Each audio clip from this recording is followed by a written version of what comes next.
Shalom Sobat Ler Kesaksian, berjumpa kembali dengan saya bisa menyapa saudara Bapak Ibu dan saudara sekalian.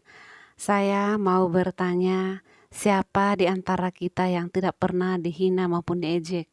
Mungkin semua orang pasti pernah mengalaminya. Jika kita melihat pada masa sekarang ini, hinaan dan ejekan sudah sangat melekat di dalam kehidupan kita sekarang ini. Tidak hanya orang yang hina saja yang diolok-olok, melainkan orang yang paling mulia sekalipun tetap saja akan mendapat hujatan yang begitu ramai sekarang ini. Sekarang hinaan juga sudah merambah ke dalam lembaga-lembaga agama. Ini yang membuat pergejolakan antar umat beragama semakin tinggi. Tidak ada lagi toleransi, malah yang marak adalah diskriminasi. Bagi umat agama Kristen, pasti sangat banyak sekali orang yang mencela kita di dalam kehidupan beragama. Bukan hanya kita saja, melainkan Tuhan kita Yesus Kristus yang kita percaya sebagai juru selamat bagi orang-orang percaya juga ikut direndahkan oleh orang-orang di sebelah kita. Memang sangat tidak pantas, tetapi mereka itu sendiri secara tidak langsung menanamkan dosa di dalam kehidupan mereka. Tetapi mari kita mengampuni sesama kita. Kita tidak perlu membalas, biar kita percaya, kita hanya berdoa bahwa biarlah Tuhan kita, Tuhan Yesus yang bertindak dengan sendirinya, dengan beribu-ribu caranya. Berikut saudaraku sekalian, kita akan sambut kembali kesaksian yang sangat memberkati seorang murtadin yang akan bersaksi kepada kita semua. Selamat menyaksikan. Perkenalkan, nama saya Susan. Saya berasal dari Indramayu, tapi kebetulan besar di Bandung sudah 12 tahun. Saya berasal dari keluarga Muslim sebelumnya, tapi puji Tuhan sekarang sudah jadi anak Tuhan Yesus. Singkat cerita, sebelum saya mengenal Tuhan Yesus, saya juga sebelumnya 2019 saya sudah berangkat umroh dan bercadar juga. Kenapa saya ingin ikut Tuhan Yesus? Karena awal mulanya saya itu merasa kayak gak punya hidup damai sejahtera di agama sebelumnya. Mohon maaf karena sebelumnya saya juga taat melakukan ibadah, puasa, tahajud dan seperti orang lain lakukan di agama seberang. Terus saya berdoa sama Tuhan, waktu itu saya dikasih sakit dulu sama Tuhan. Dan mungkin itu proses Tuhan untuk membentuk saya dan merasakan kasih karunia Tuhan sehingga saya diselamatkan oleh Tuhan. Saya dibentuk, saya dikasih sakit, tapi saya larinya bukan ke dokter, saya larinya malah ke dukun, ke orang pinter. Saya minta air, doa segala macam. Dan yang anehnya itu sakit saya itu nggak jelas gitu ya, kayak orang vertigo, tapi 2 bulan berturut-turut saya merasakan sakit. Pada akhirnya mungkin Tuhan kirim seseorang kepada saya, yaitu teman. Dia orang Katolik dan dia cerita kayak gini, coba tolong kamu doa yang kamu mengerti, doa orang Kristen. Dari situ saya ngerasa saya tidak mau agama saya disamakan dengan agama kamu. Agama saya, agama kamu. Di situ saya marah dan nggak tahu kenapa semenjak pas dari situ saya kepikiran gitu. Oh iya ya, karena kan kalau doa orang agama seberang pasti pakai bahasa Arab dan saya tidak mengerti artinya gitu, cuma doa aja. Nah dari situ saya iseng buka-buka YouTube, lihat kesaksian orang-orang Kristen dan saya penasaran gitu, sehebat inikah Tuhan Yesus? Apakah ini kesaksian palsu atau apa? Saya nggak ngerti. Pada malam itu saya langsung berdoa gini, Tuhan, kalau memang Tuhan ada di dalam hidup saya ingin merasakan Tuhan itu nyata. Saya tidak mau cuma lihat kesaksian di YouTube dan saya nggak tahu itu kesaksian dusta atau benar gitu. Tapi aku pengen ngerasain Tuhan itu hadir di dalam hidup saya. Kalau memang Tuhan ada di dalam hidup saya berjanji saya akan ikut Tuhan Yesus.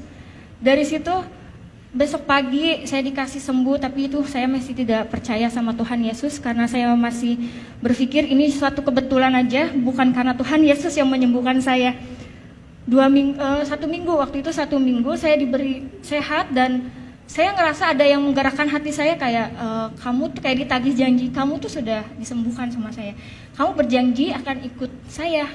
Dari situ saya penasaran dan saya mencari Tuhan sendiri. Saya cari kontak teman saya yang kebetulan waktu itu saya tinggal di Indramayu. Dan pada saat itu saya mau ke Bandung, saya mencari gereja, ada salah satu kontak teman saya yang dia dari Muslim juga, terus dia pindah ke Kristen. Akhirnya saya nanya, Kak, mohon maaf saya mau tanya kalau ibadah orang Kristen itu seperti apa dan di mana gerejanya. Teman saya kaget, bukannya ada udah dicadar, katanya. Kenapa kok nanya gereja Kristen? Aku bilang, Kak, saya pengen mengenal Tuhan Yesus. Dari situ teman saya kaget, wah puji Tuhan, tapi kamu harus mengenal dulu ya, kamu nggak boleh langsung dibaptis segala macam.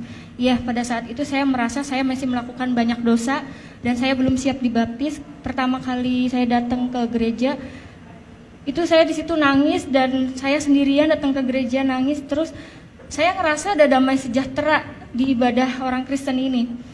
Di situ singkat cerita, saya masih belum percaya Tuhan Yesus dalam arti kayak aku pengen tahu dulu ibadahnya orang Kristen dan masih belum yakin kalau aku mau jadi orang Kristen.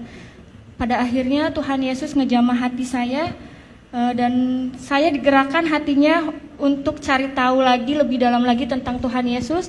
Saya mengontak Kak Dewi lewat Instagram. Kebetulan saya kenal lama tapi baru sekarang dekat lagi karena saya tahu beliau dari Muslim ke Kristen dan saya penasaran.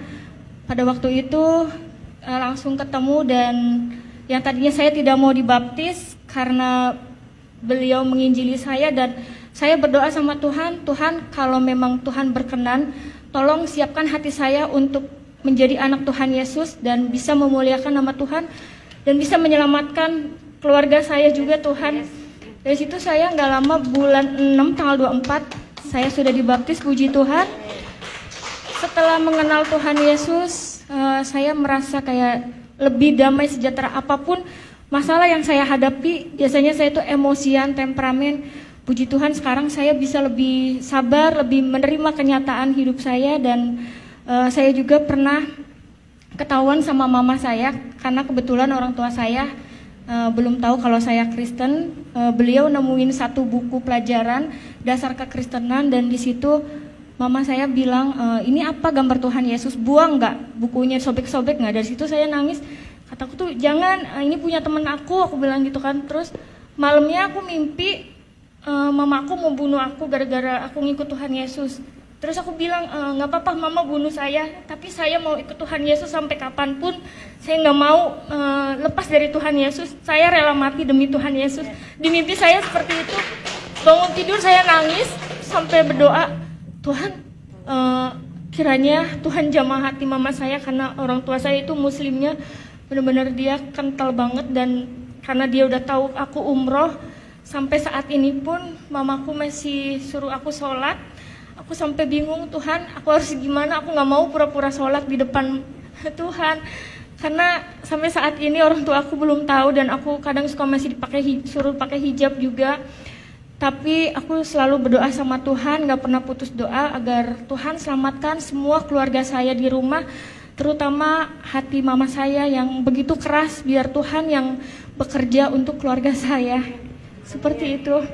Mungkin kesaksian dari Susan seperti itu dan kiranya Susan juga bisa dipakai Tuhan lebih lagi untuk menyelamatkan keluarga Susan terutama dan untuk orang-orang yang belum tahu kebenaran tentang Tuhan Yesus Kristus bahwa Tuhan itu adalah juru selamat satu-satunya di dalam kehidupan saya. Terima kasih.